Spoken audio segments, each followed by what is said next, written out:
आप सभी का स्वागत है एग्जाम तैयारी पर। हमने कुछ क्वेश्चन पहले कर लिए हैं जिसमें हमने पांच लेक्चर ले चुके हैं अलजेब्रा के, जिसमें हमने कुछ ऐसे इंपॉर्टेंट क्वेश्चन जिसे आप डायरेक्ट कर सकते हैं और एग्जाम में बहुत बार पूछे जाते हैं अलजेब्रा में से। तो उसी का आगे हम बात करेंगे अलजेब्रा का। तो अलजेब्रा में जो क्वेश्चन पूछे जाते हैं वो डायरेक्ट आप कर सकते हैं उन्हें। आप कन्फ्यूज मतलब आपका पहले से सोल्व होगा, आपको देखे हुए होंगे तो आप इजीली उन क्वेश्चनों को सोल्व कर पाएंगे। नहीं तो आप बहुत ज़्यादा घूम जाएंगे, आपको समझ में नहीं आएगा क्या किया जाए। पर आपकी इन क्वेश्चनों का प्रैक्टिस रहेगा, आप देखे हुए रहेंगे तो आपके लिए बहुत आसान होते हैं क्वेश्चन करना। उसके बाद में हम कुछ और भी ट्रिक देखेंगे जिससे और भी आसान बना देंगे आपके ये क्वेश्चन करना। तो आज का हमारा एक क्वेश्चन है, जैसे कि मैंने अभी पिछले जो लेक्चर में बताया था उसी तरह से। बस ये क्वेश्चन नहीं है, एक तरह की आप देख सकते हैं ट्रिक या आपका एक तरह का कॉन्सेप्ट है कि इस टाइप के क्वेश्चन होते हैं, उन्हें आप कर कैसे सकते हैं वो चीज़ है। तो इफ पी क्यू आर बराबर एक दे दिया और फाइंड आपको क्या करना है, एक वन प्लस पी क्यू की घात माइनस वन। इसी प्रकार एक बटे one plus r plus p की घात माइनस वन। इसी प्रकार वन बटे one plus q plus r की घात माइनस वन का आपको मान पूछ लिया जाए तो आप कैसे कर सकते हैं। तो अभी मैंने बताया कि आपके पास पिछले लेक्चर में जो बताया कि आपके पास एक समीकरण है, उसमें तीन वेरिएबल है, तो आप कभी भी तीनों का मान नहीं निकाल सकते। और वो समीकरण जो आपको आंसर पूछा गया वो उसके मानों पर भी डिपेंड नहीं है। तो इस टाइप के होते हैं, तो उसमें दो आप अपने अनुसार मान सकते हैं, आप कुछ भी मान सकते हैं, तीसरे का मान ऑटोमेटिक वो आ जाएगा। उसी प्रकार से आप इन्हें कर सकते हैं। तो समीकरण में पी क्यू आर बराबर वन है, तो हम क्या माने, यदि जीरो मान लेते हैं तो ये जीरो हो जाएगा, जीरो बराबर वन तो ये गलत हो जाएगा, वन आना चाहिए।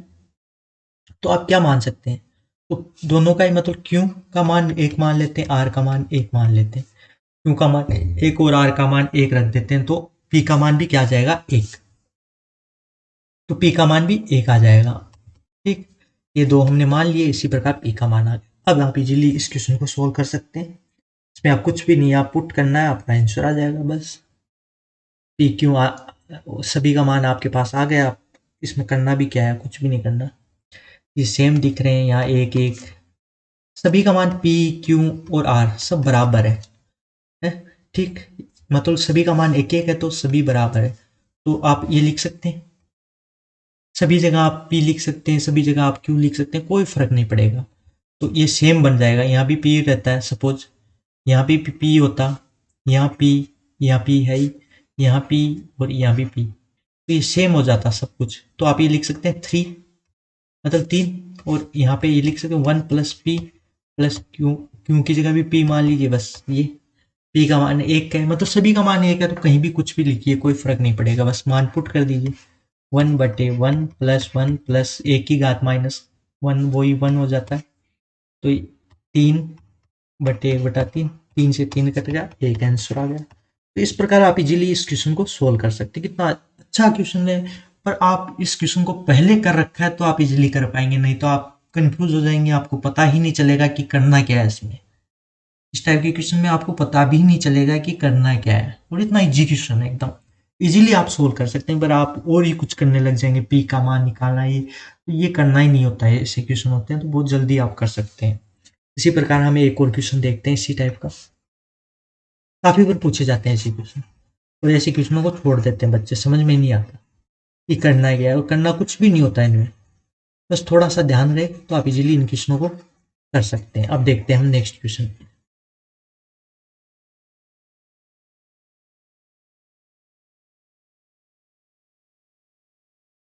क्वेश्चन नंबर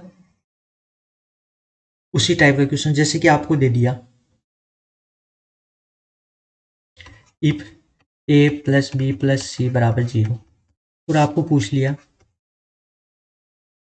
ये वाला one plus X B plus X minus plus one plus X की घात सी और प्लस एक्स की घात माइनस ए बराबर, इसका मान आपको पूछ लिया। तो आप किस तरह से इस क्वेश्चन को कर सकते हैं वो मैं आपको बताता हूँ। मैंने कहा कि एक समीकरण से आप एक तीन वेरिएबल नहीं निकाल सकते, इसलिए आप दो अपने मन से मान सकते हैं। तो आप क्या मानेंगे यहाँ पे, अब यहाँ पे आप एक जीरो भी मान सकते हो, जीरो मान के भी इन क्वेश्चनों को बहुत इजीली कर सकते हैं। ये तो बहुत इजी क्वेश्चन है, इस चीज आप जीरो मान के आप इजीली कर सकते हैं, क्योंकि जीरो मानने पर इस क्वेश्चन में भी कहीं भी एक आपका का अनंत नहीं बनेगा, क्योंकि ए बी सी घात में है, तो घात में जीरो होगा तो वन बनता है, आपको पता है। तो आप इजीली इस क्वेश्चन को सोल्व कर सकते हैं। तो आप जीरो मान लीजिए, ए का मान भी जीरो, इसका मान भी जीरो, इसका मान भी जीरो, इजीली कर पाएंगे। इसके अलावा आप ये भी मान सकते हैं, ए का मान वन, ए का मान वन, या ए का मान दो मान लीजिए, बी का मान -1 और सी का मान -1। इससे भी कर सकते हैं आप इस क्वेश्चन को बहुत इजीली। तो आप चाहें जिस तरह से तो जीरो मान के करेंगे तब भी वही आंसर आएगा, और ये भी। तो जैसे कि मान लेते हैं सभी का मान जीरो, तो आप पुट कर दीजिए इसके अंदर एक्स की घात जीरो मतलब वन, एक्स की घात -0 तो भी वन। इसी प्रकार यहाँ भी 1+1+1 आ जाएगा, यहाँ भी 1+1+1 आ जाएगा। एलसीएम ये तीन हो जाएगा, ये भी तीन तीन, तो एलसीएम तीन आ जाएगा, 1+1+1 बराबर 3/3 बराबर 1। ये आंसर आ गया। इस टाइप से किया तो हमने जीरो जीरो मान के किया। अब आप कहते हैं कि ये सेकेंड टाइप से भी आप बता दीजिए, उस टाइप से भी यही आंसर आएगा। कितना इजी क्वेश्चन है, पर ये आपका पहले प्रैक्टिस किया हुआ होगा तभी इजी होगा, नहीं तो आपको समझ में नहीं आएगा।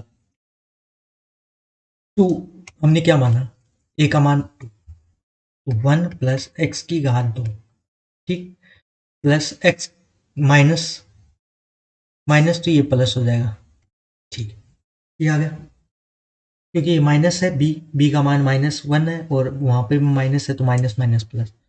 इसी प्रकार यहाँ वन, बी का, यहाँ बी दे रखा है, बी तो यहाँ माइनस का हो जाएगा, प्लस सी माइनस का तो यहाँ प्लस का हो जाएगा, ठीक है। इसी प्रकार ये सी माइनस का है तो यहाँ माइनस का, और ए यहाँ माइनस का है तो ए माइनस का दे रखा है आपको घात में यहाँ पे, तो वैसे ए प्लस का होता तो यहाँ माइनस का ही रहेगा 2, ठीक, आपको दिख रहा होगा यहाँ -2 है, ठीक। अब सोल्व कर लीजिए इसको, आपका आंसर वही आएगा जैसे कि हमने पहले किया था, पर इसमें आपको कंफ्यूज हो जाएगा, बहुत लंबा हो जाएगा प्रोसेस, आपको उतना छोटा प्रोसेस रखना है, बस ये चीज़ आपको ध्यान रखनी है। और सेम है, कोई फर्क नहीं पड़ने वाला, आपको सेम वही आंसर आएगा इसमें भी, और कैसे आएगा वो भी मैं आपको बता देता हूँ। आप एलसीएम लेंगे, फिर गुणा कराएंगे, सेम बहुत बड़ा प्रोसेस हो जाएगा, पर होगा वही सेम। देख, एक्स की घात -1 और एक्स की घात, और यहाँ पे एक्स की घात -1 और ये एक्स की घात -2, एलसीएम तो ये वाला बच जाएगा, यहाँ ये एलसीएम आ गया तो ये बच जाएगा। सॉल्यूशन बहुत लंबा है इसका, इस टाइप से आप करेंगे तो हो जाएगा वो का वही सेम आ जाएगा, आप कैंसिल करेंगे काटेंगे, पर आपको वो सबसे छोटा लगता है वही तरीका अपनाए जिससे कि आप इस क्वेश्चन को बहुत इजीली सोल्व कर पाए, बस ये ध्यान रहना चाहिए आपको। और आप कुछ भी कर सकते हैं, अब यहाँ पे आप एक को जीरो मान सकते हैं, एक को एक और एक को एक, -1 और जीरो, ये मान के भी कर सकते हैं आप, पर प्रोसेस लंबा होगा, आपको समझाने का कोई मतलब नहीं रहता। आप जीरो जीरो मानिए, कहीं भी अनंत नहीं हो रहा तो आपका ये सही है, बस ये चीज़ आपको ध्यान रखनी है।